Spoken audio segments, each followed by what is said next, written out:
முதலில் பார்க்கக்கூடிய ராசி மேஷம். பிபி சுகர்லாம் நல்லா பார்த்துக்கணும். உடற்பயிற்சி கண்டிப்பாக செய்யணும்.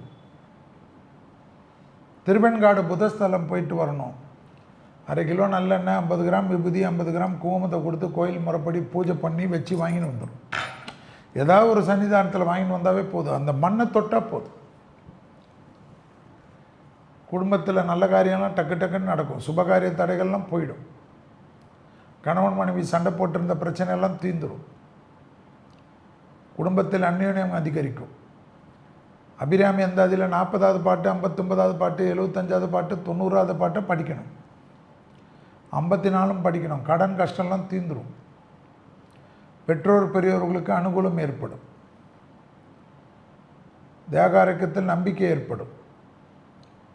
அசைய பொருள் சேர்க்கை அதிகமாக வாங்கக்கூடிய ராசிக்காரர்கள் மேஷம்.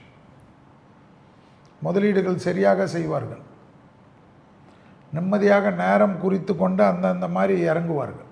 யாராவது இதை செய்ய மாட்டார்களோ அதை செய்ய மாட்டார்கள் என்று சோம்பலாக இருந்த மேஷம் சனி வந்திருக்கிறதுனால நல்ல உடற்பயிற்சி செய்து தங்களை எப்பொழுதும் பிரிஸ்காக வைத்து கொள்வார்கள். மருத்துவத்துறையில் அதிக ஆர்வம் இருக்கக்கூடிய மேஷ ராசிக்காரர்கள் மருத்துவத்துறையில் கூட இறங்கக்கூடிய பிராப்தம் ஏற்படும். ஆக மொத்தத்தில் மேஷத்திற்கு இந்த குரு பயிற்சி தைரியத்தை கொடுக்கும், நம்பிக்கை கொடுக்கும், தொழிலை கொடுக்கும், வியாபாரத்தை கொடுக்கும். சனி இருப்பதனால் உடற்பயிற்சி நீங்கள் செய்யாமல் சோம்பலாக இந்த சோஃபாவில் உட்காந்து அந்த சோஃபாவில் உட்காந்து வீணாக போனீங்கன்னா கிரகங்கள் பொறுப்பல்.